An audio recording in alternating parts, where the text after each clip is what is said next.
Hello guys, gals and empals, and here is the story of how I first met transphobia.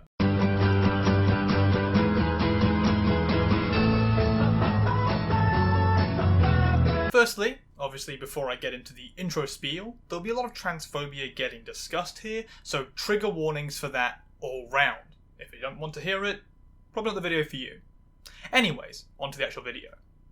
Back when I was a much younger person, and long before I found the ability to come out publicly and transition, I was really into this show, called How I Met Your Mother, which first blew onto the sitcom scene in the early days of 2005. This show was one of the more popular sitcoms of the mid-2000s to mid-2010s period, and I, like many others, liked its quick barbs and hilarious situations positioned around a group of friends living in a situation that you look back on now and think that the whole premise was a little whack, but at the time it seemed very realistic and relatable. I realised in describing that you could also apply that exact same description to Friends as well, which is another very similar, very cis, white, hetero show, and there is certainly a discussion to be had around the way Friends treats queer people too, but I never really got into Friends. I really did get into How I Met Your Mother, and I especially got into Barney Stinson as a person. To prove this, and to showcase that I have the nostalgia credibility and nerd credibility to talk about this show in such depth, here is my The Playbook by Barney Stinson. Something that I bought in, I think, 2009, 2010 at a men's store, like a store that sold like suits and beef jerky. And this is full of some of the worst sexism I've ever seen in my life. And you know what? If this video gets, let's say, 1,000 likes, that seems ambitious. 1,000 likes, I'll make a video reviewing all of these plays and positioning them on a ranking of how sexist they are from the worst to, not too bad. I'm going to get rid of this now because this is embarrassing. I still have this at this point. It's been 11 years and I guess I kept it around just for this video, so. But anyway, I liked Barney Stinson. I liked his quick wit, and as what I was at the time to most outside viewers, an insecure guy who was terrible with dating and desperately did anything to prove my masculinity, he spoke to me as a person. Here was someone who knew all about sleeping with women, dressed in a cool suit, and was constantly doing these hilarious pranks and weird adventures, and he's played by a gay guy, so he has to be okay, right? Yeah, I was kind of cringe, I am fully aware of that. Barney is a serial sexual harasser, absolutely has sexually assaulted people, he treats women as mere objects in his long-standing quest to prove his value as a man by having as much sex as possible, based on huge amounts of insecurity and lying to himself for so long that it has become part of who he is. But while that is absolutely something that How I Met Your Mother needs to be challenged on for helping to further cement this pick-up bro toxic masculinity as something cool or funny or okay that we should just ignore, that's something that just guys do, you know, what are you going to do? Stop them? Tell them no? In this video, however, I want to actually go over another aspect within How I Met Your Mother that also really needs to be challenged and recognised for its impact on the cultural landscape, and that is far more relevant to me and my current position right now. That's right, today we are talking about How I Met Your Mother and the unseen trans punching bag that it uses to establish its wide array of transphobia employed in the show. For the longest time. So we can't really move on from that previous topic just yet, the one about Barney Stinson and the toxic masculinity, because there is something of relevance in that whole discussion that will come into play further down the line when we discuss the trans issues inherent to How I Met Your Mother. And that is the role that each of the members in the friend group plays in allowing and enabling this behaviour to continue existing. See, while Barney is the terrible representation of everything wrong with masculinity given form and unleashed on women in the show, Ted is not much better. He still harasses and engages in toxic behaviour, he's just positioned as a romantic, so it looks more subtle and less overt. A clear scene that illustrates Ted's biggest issues in a nutshell is the one where he describes the way that he approaches romantic attraction. And when you love someone, you don't stop, ever. Even when people roll their eyes or call you crazy, even then, especially then. Yikes stuff, and absolutely the kind of thing that is sending you on the path to a restraining order. And on the sideline of these two, we have Marshall, Lily, and Robin, who either just laugh off the terrible behaviours of their friends, or blame the women involved for being sluts, or being too stupid to not see through the toxic shit their friends engage in. They refuse to criticise them, and do their absolute best to make excuses for them, and that is the kind of thing that makes you just as bad and 100% complicit in all the issues that they engage in. And this notion that not only is it bad when someone does a bad thing, like being a sexist or a harasser or a bigot, but it's also just as bad if you are someone who then defends that person or allows them to keep acting like that without challenging them, as it normalises his behaviour, is actually sort of central to the rest of the conversation about How I Met Your Mother handles trans people, and towards why this kind of attitude in shows is a contributor to the behaviours that their audience emulates, because it is shown as fine or not as a problem in their favourite TV show. This is why when we discuss these incredibly popular shows like How I Met Your Mother, shows that defined almost a decade of sitcoms and was geared towards age groups that included teenagers, one of the most influenceable groups out there from media culture, it is almost essential to recognise the power that is placed in the hands of that piece of film or TV. They are given the ability to really present identities and mindsets that those who watch will end up absorbing and mimicking, in the same way that people will mimic popular people or their friends, because identifying traits and ideas in those we idolise / appreciate and then adopting them into our own behaviour is a perfectly normal thing to do as part of the social interactions that go into living in a community or group, and humans are nothing if not social animals. However, while this is a good survival mechanism for picking up those behaviours that are most likely to get you liked as well, it is also a great way for people to adopt attitudes that are less desirable because a show either poorly handles them, or that bigotry is just not challenged at all within those characters. And it's very easy to make the excuse of, well, they're just a product of their time, that time being less than 10 years ago, so that isn't that long. And that's why it is still important to debunk and critically analyse what was expressed in these kinds of TV shows. Because the stuff that How I Met Your Mother pushed and incorporated into the main characters is absolutely still influencing the mindsets of people to this day, and we are paying for the bigotry that they made normal with their show. So hopefully that justifies what I'm doing here and explains it to anyone watching, and now finally we can actually get into the transphobia of it all. What is this feeling that's put you in your place? In our first part of explaining the impact that How I Met Your Mother had on transphobia in the public mindset, it's important to build that foundation with what comes first and is most easily noticed in the early seasons, and that is the very basic usage of the T-slur. For those who don't know what it is, the slur is currently on the screen right now. I don't particularly enjoy saying it, and I understand if you don't particularly enjoy hearing it. When I play the examples, please feel totally fine to just skip ahead and take my word for it.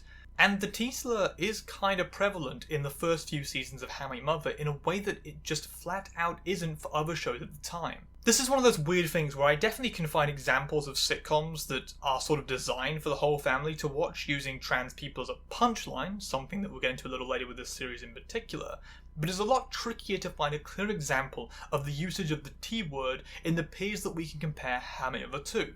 While you can point to obvious examples of sort of transphobic stuff in other shows, like Friends and Chandler's dad, at no point do they call her a T-slur, however. And How I Met Your Mother is basically the later, more snazzy version of that show. And it's interesting because of the lack of other slurs within the show. While we hear no end of T-word and she-male, there is no FAGGOT or explicitly calling each other gay. They do imply femininity about one another in that way that a lot of masculine characters would do, as they view any feminineness as a wrong or soft or weak thing to be. Yeah, Marshall's a big girl because he believes in true love and just finished reading The Notebook. Why can't two guys who are friends go to brunch? Because brunch is kind of girly. I've been dreaming about this day since I was like A little girl? But there is no explicit verbal assault on gay people. This may have had something to do with the fact that an openly gay man was involved with the show, Neil Patrick Harris, in the role of Barney Stinson, which I don't want to dig into the weirdness that is a gay man playing the incredibly misogynistic pickup artist who treats women as sexual objects. Like, is there some kind of thought process there from the TV studio that maybe doing that gave them an out on the character being open to criticism for exemplifying the kind of behaviour that we totally shouldn't just write off as boys being boys or sad guy shit? Like, was that some way to sort of avoid any sort of criticism? Maybe. Regardless, that is a tangent away from the topic at hand here, which is that the show clearly felt comfortable with using words that are very offensive towards trans people, while not using similar words for other minorities that were present. And now I'm going to showcase two examples that sort of address the use of the T-slur from two different directions. One openly hostile and one casually incorporated into a joke. The first one is from Lily, and trust me, the dissonance of sharing the same name with one of the characters did not fade away from my entire time spent rewatching the show, in episode 17 of season 1, titled Arrivederci Fiero, wherein she makes this comment in regard to the gendered nature of the car. How's the Fiero? She's still in triage. She. I thought it was your little boy. Oh, it goes back and forth. It's sort of a tranny car. How long have you had her? / him. This, in comparison to the other one I'll be showcasing, feels a lot more tame.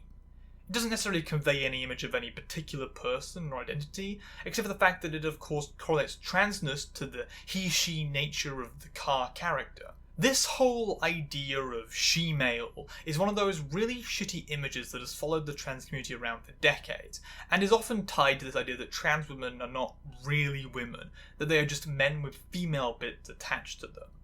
It's not great, and it certainly ties further into the way that we will see trans people presented by HIMYM as a punchline. But when we watch this joke comment from Barney in season 1 episode 19's Mary the Paralegal, we see how much worse the T-slur can be. Ted, you're my cabron. You think I'm gonna stick you with some toothless tranny from the Port Authority? This is very much horrifying, as Barney is making it clear to Ted that he is a bro and a cool dude, specifically because he would never dare to get Ted an ugly trans person who is probably a sex worker. In cinematic history, the idea of toothlessness and hanging around places like the Port Authority is reserved for generally sex workers or prostitutes, a stereotyping of trans women that, yet again, absolutely will come up later. In this sense, Barney is allaying Ted's fears around what could be wrong with the woman that he would get by comparing her to the worst possible option that, in their minds, could be selected. Something that actually does buy quite heavily into Ted's massive internalized transphobia and fear of trans women that can be seen in later seasons. In this sense, the T-slur is aggressively being used to demonize a trans woman, to make it clear of her wrongness and undesirability towards these straight men. It is a pretty vile thing, and I was taken aback when I first heard it because I did not remember it being that blatant from my nostalgic, rose-tinted remembrance of How I Met Your Mother. But time serves to make a fool of all of us, and it certainly made a fool of me here, as the show just straight up handed me the obviousness of its transphobia within the first season. There are further examples of much deeper running issues around trans women in future jokes, but the ease with which the worst word you can use towards a trans person is thrown out kind of already sets the bar very low for what to expect. And this casualness is kind of fucked up, especially in a show from the late 2000s. That, as I've mentioned before, really wasn't that long ago, with most people who grew up watching it now being in their 20s and 30s. And it does raise the question of how many people were introduced to using this kind of word in their general lexicon by this show. We often repeat phrases or jokes that we see being made by the relatable characters that exist on sitcoms. Would it be any surprise that a lot of teenagers, especially boys, from that time period would come to adopt the T-slur as something that they could throw at their friends or make fun of so lightly? We are talking about one of the most popular shows at the time that it aired, a show that really served to define a lot of people's experiences growing up and absolutely had an impact on the social language that the people who watched it are going to use. We shouldn't need to be doing the work of justifying stuff like this, hand-waving it away by saying it was a different time or that it clearly wasn't meant to attack trans people, because that's both A, not really true, and B, not really a good excuse. With that initial foundation of the most basic transphobia dealt with, we can now move on to a slightly trickier one. Deep down inside, I'm dying. I'm trapped in a cage. Now, this one that I'm going to discuss here doesn't use any slurs. It doesn't have any specific words that stand out as egregious, but it is one of the most well-known examples of a transphobic joke within the show, the one that came up most often when I was searching for articles that might contain things I missed. It is, of course, the comment by Ted Mosby in episode 20 of season 6, titled The Exposing Meatball Sub, about a fun little game that they play when they find out that there might be a trans woman around in the office somewhere. Play the damn clip. Hey, Barney, there's a bunch of models in the lobby, and the gossip is one of them is really a dude.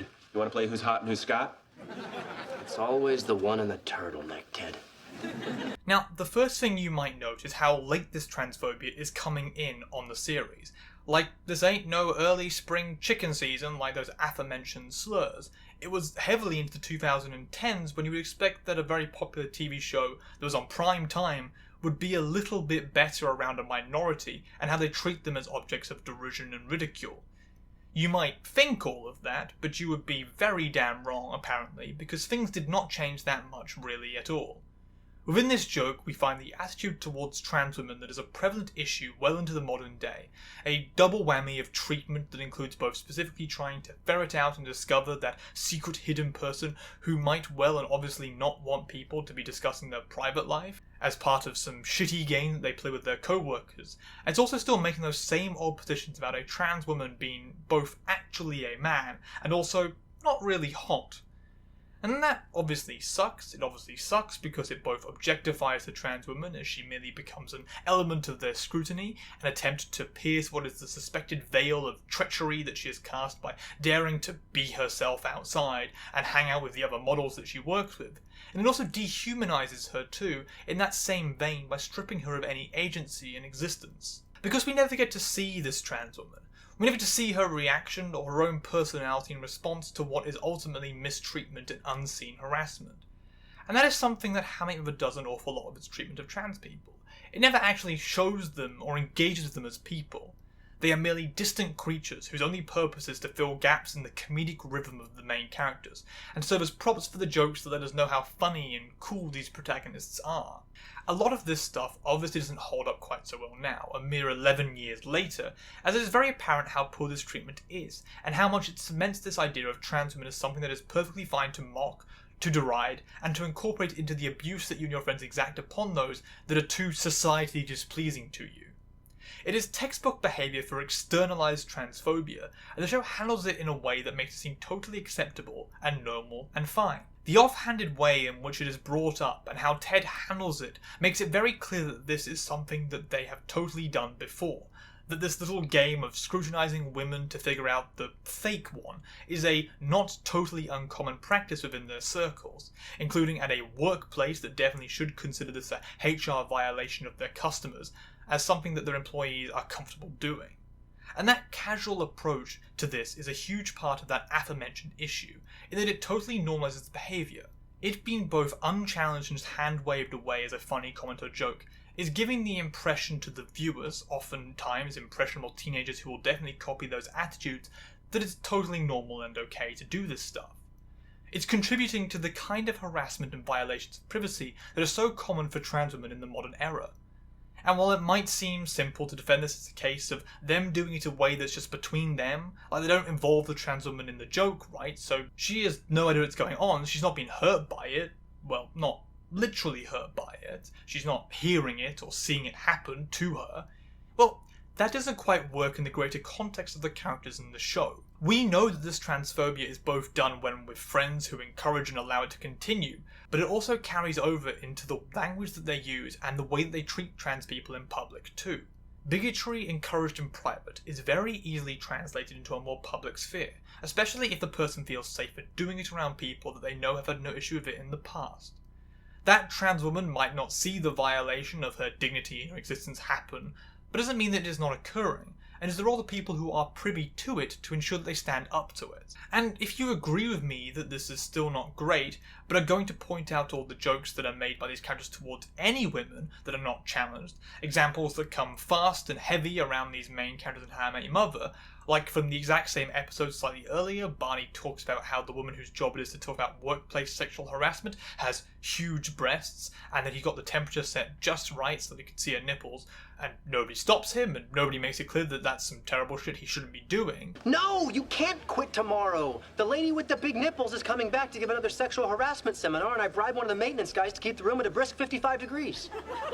Baby, More than ever, you have my full support. But just because the show mistreats and encourages harassment towards cis women as well as trans women doesn't mean that we can just shove under the rug the explicit ways in which it goes after and demonizes trans women in that grouping. Two wrongs don't make a right, and all of this truly does suck.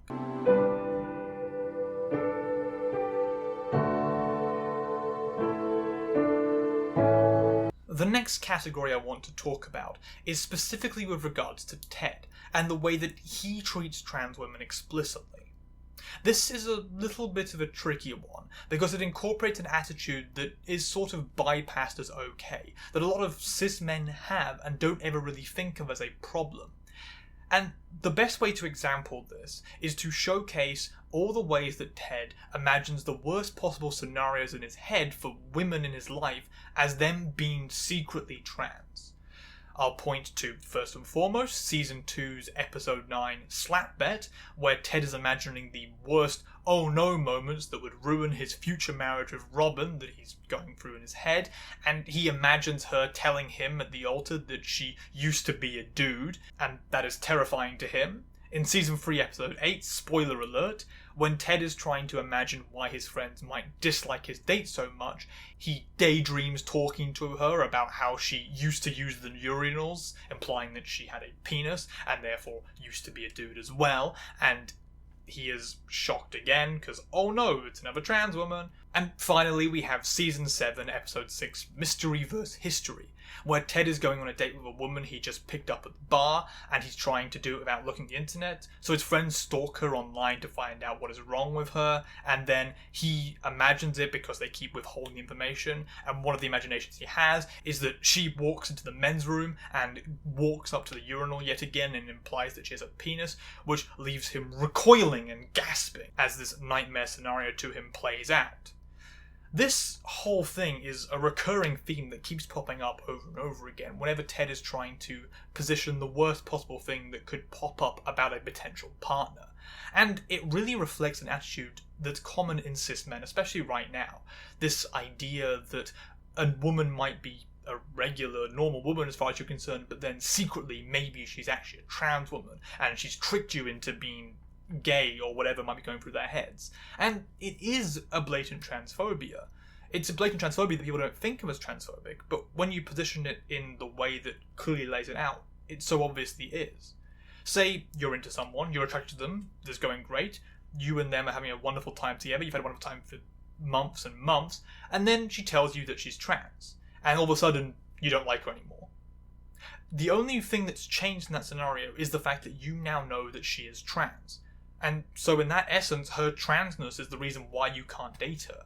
In the same way that if you were having a great time with someone online, you talked to them a whole bunch, and you thought they were really attractive, and then you met them in person and you were still like, oh yeah, they're really attractive still physically, but they're also black, and I don't date black people. That's racist. That's racism in dating. It's not hard to recognize that one. And yet, when it comes to trans women, it seems an awful lot more difficult for people to pick up on it. And it also buys into this idea that cis men seem to have, that trans women's whole existence is there to trick and deceive them, to lure them into sex, and then suddenly pounce on them, and reveal that this whole time they've secretly been sleeping with someone who may have previously had a penis, and that would be a bad thing for their masculinity or for their sexuality, and that they would have to do something about it because, oh no, they've got to prove it now that they're not really gay or whatever it is that people who are going through this might be thinking. It's a weird combination of sexism, homophobia, and transphobia to really ram home one of the worst and most toxic attitudes that trans women can deal with. One that is involved with a lot of the anxieties towards existing or dating in the large community that trans women have. And it's also contributed to the old trans panic defense. This defense that argues that if you shoot or attack a trans woman who has revealed that she's trans to you during a date or whatever, then you are totally within your rights to do that because she surprised you and you were not responsible for your actions. A truly horrifying legal loophole that thankfully does not hold up much anymore across the states, but it used to be quite a common thing. And trans women have a lot of fear from this. There's a lot of fear around getting killed or getting attacked for being trans, which would lead a lot of them to not revealing who they are. Why would they ever mention that when it's possible that their date might turn violent, you know? So it's kind of a double whammy of transphobia, in that it is literally attacking trans people, but it's also making them afraid to be who they are publicly because of what might come along with that. And this is something that is normalized in the show yet again. It's a sort of joke because, oh no, yeah, what if the woman has a dick? But what is the real joke there? What is the joke about Ted being horrified to find out that people are trans? I mean, horrified to find out that he's been attracted to trans people. The only way I can see the joke functioning is if you do seriously view trans women as disgusting, and therefore finding out someone is trans to you is like one of those kind of gross laughy things, which, if that's your opinion, that's transphobia. And I think you fully recognise and know that. I don't think that's a surprise for anyone to be able to say, yep, that's transphobia.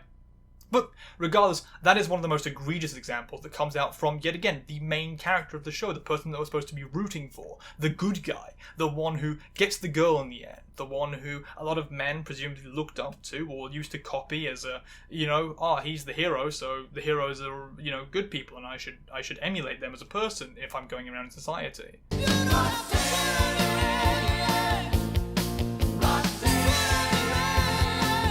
On to our penultimate comment about trans people presentation in this show. And it's in direct contrast to a comment I made earlier on when I said there were no trans people in this show. Because while that is kind of true, it's also kind of not. See, if you go to watch Season 6, Episode 5's Architect of Destruction, there is a scene where Ted is waiting outside of this hotel, the Arcadia, that he's looking to bulldoze as part of his work at the GNB. And a woman approaches him and asks if he's looking for a hookup, and it's this very obvious trans sex worker, and he turns it down, saying that he's not interested in that kind of thing. And that's it. That is the only trans woman we get to see. She's a setup for a future joke where Zoe, a cis woman, walks up to Ted and he then turns her down as well and says, oh, but you're making me very confused about myself because you look really attractive. And the implication there, of course, is that the cis woman's attractive, the trans woman is not attractive, and that he mistakes the cis woman for a trans woman because, they're both in the same place, the place where the sex workers are working, and the only trans woman that we ever see is a sex worker. A very common stereotype that a lot of trans women are sort of over. Yes, there are sex workers working in our community. For us, it's an easy way, I think, for all trans people to get access to money, because normally it's hard to find a stable job or to get access to that kind of thing. So sex work is an easy fallback for those minority communities that exist like that, but it's not all that we are. And oftentimes it is merely used as a joke or a way to label us as an outsider or as something of disgust, because sex workers are generally also treated pretty poorly by society too. They're also very commonly shoved into a box that is deemed as outcasts, as socially wrong.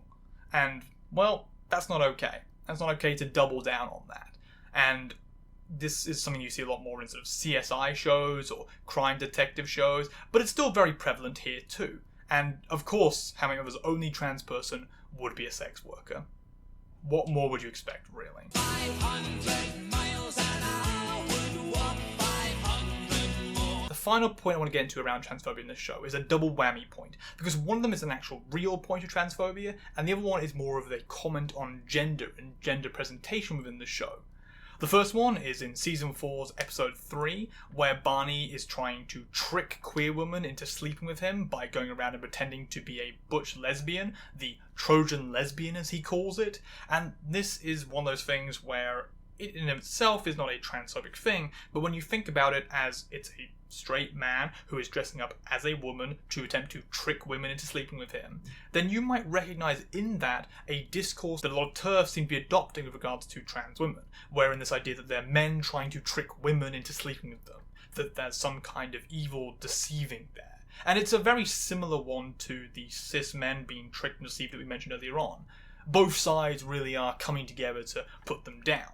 And HIMYM being an adoptee of both of those attitudes is honestly, yeah, that seems totally reasonable to me. And this is more of a comment on Barney Stinson as a person. He's a terrible person. It's not a reflection on any trans woman. He's not trans. He's not at all. It's merely him trying to adopt a visage of it almost to attempt to go after lesbians. And not great, not good. Kind of a horrendous mixture of a whole bunch of things, really. Yet again, your classic sexism, homophobia, and transphobia all being crammed together into one big ball. But there's not much more to talk about with that. There is a lot more to talk about with the next point, which is with regards to Robin and the way that her dad treats her. Now, we know from multiple examples that Robin's dad wanted a son, and to repair that in his life, he forced Robin to be a son effectively. He made sure that she would do all the things that what his son would do, all the very hyper-masculine things, and almost refused to recognize her as a daughter. And this caused intense dysphoria for her. It's something that you see come up quite often, is the way that she has a lot of real doubts and issues around herself because of that treatment. She isn't very feminine because of the fact that she, has been effectively abused for most of her childhood and sort of early teenage years. And this sort of dysphoria is an interesting thing that doesn't get talked about often enough. It's one of those kind of commentary things where How I Met Your Mother accidentally did a good trans thing, but not on purpose. This is one of those kind of elements of, we can see here the effects of what it's like to be forced to be a gender that you're not through early childhood and through all of that kind of stuff, and how it really impacts you as a person, and how finally being free from that allows you to grow and really flourish. But it's still hard to move on from the mental health impacts that are caused by that. And Robin is really a great example of that. Robin, honestly, could kind of be a trans woman. Robin's story has a lot of things in common. She's forced to be treated as a guy while she's growing up, and then she finally gets away from her family and sort of becomes herself fully, and she does have a lot of masculine elements to her as a part of that, but it's all part of her greater element as a woman. It doesn't remove that or strip that from her. She is still a woman. But unfortunately, she is a cis woman, it's made very clear by the show, so we can't kind of take that exact example from here. We can't give How I Met Your Mother at least one good trans tick, because they haven't earned it. If only it was, then that would be amazing, but alas it is not. But regardless of that, we can still look at Robin and the way her dad treats her as a good example of what could be trans representation in this regard. Something that's become a lot better these days, and it is something that you can see a lot of parallels to. Robin's story does a lot of parallels with the sort of trans stories of later characters from other future shows, and I think that there might have been inspiration there. I think for some trans people there might have been some takeaways or some things that they got from Robin's story and the way that she felt. She is also someone, as we find later on, who is incapable of having children, something that does impact a lot of trans women and does cause a lot of issues that doesn't get talked about often enough. And I think that her strength in the face of all of that is, in some weird way, an inspiration to trans women who deal with a lot of the same issues. She might be a cis woman in the show, but she is, in some regards, a trans icon, and definitely someone the trans community could adopt as something of our own. There's no reason not to, and honestly, How I Met Your Mother is so bad that we deserve some kind of recompense. I think there should be some sort of reparations paid to us, and I think one of those could just be telling us that Robin is a trans woman. That's a great way to fix that up. So it would also be quite interesting, because that would mean that Ted is ultimately ending up with a trans woman down the line, which I think would be a real good way for him to get to the end of his transphobia. He finally understands it, finally accepts it, and goes, you know what? That's me being wrong. That's me having a lot of issues and a lot of wrapped up things in my head around how I view trans women, and I find Robin very attractive and I love her, and that doesn't matter if she is a trans person or not, or a trans woman. That doesn't impact that. So all I'm saying, How I Met Your Mother, is if you want to retroactively fix your series, make Robin a trans woman and make Ted finally realize that his internalized transphobia is a problem holding him back from his true love and acceptance. There we go. Fixed it. They should hire me to write that thing. I'll be fucking amazing at that. But anyway, that's my detailed detail of How I Met Your Mother and the way that it handles transphobia, and the way that we can see a lot of our modern transphobia reflected in the show itself. And that, as I've mentioned a few times now, should be no surprise. It was a landmark series that had a huge impact, that was watched by millions and millions of people, so it's no wonder that it ultimately probably did impact society in a way that we're seeing coming back at us now. It's unfortunate, for the most part, it's impacted in a very negative way, that the way that it presented trans women as either objects of ridicule, or as sex workers, or as something to mock or laugh at, is not good, and has ultimately probably led to the way a lot of people view trans women, or did view trans women. And for me, certainly, it probably did have some issues with the way I saw myself. It probably did have some impacts on the way that I felt about who I was, and maybe kept me in the closet a little bit longer. That's not something that's great. What we can take from that, I would hope, is examples of what not to do, of examples of how we can be better than that, of how we can move on and progress as a society to one that is much more accepting and more open towards trans people, and doesn't just put them in as the butt of the jokes or as the invisible trans punching bags that exist within our sitcoms. That they can be full characters that can have jokes about them, but they're done in tasteful ways that understand their transness and don't seek to merely make it some kind of reviled social fetish. I think that is an important lesson for a lot of sitcom writers and for a lot of people going into the future that we can take from this show. Every bad show is still an example, and while it's a lot easier to take good shows and just sort of copy what they do, it's also important to take bad shows and learn from their mistakes. And that's what we can hopefully do here. If you like what I've said in this video and you think that I was right or that you think that there were some good points in there, then that's wonderful, that's really cool, and I hope that you would like, share, subscribe, comment, all of the YouTubey stuff that helps make me feel good about myself and might make it that this video does well in the algorithm, because it'd be nice for one of them to do so. If you really like what I've done here, you can go down below to a link and hit on my Patreon, and you can give me money on my Patreon, which helps me to make more videos and also helps me to pay for food and rent and other things that are essential towards living, even if, you know, you might disagree with that. I'm not going to point at anything in particular for this, but just saying. Other than that, thank you for watching this video, and I hope you have a great day.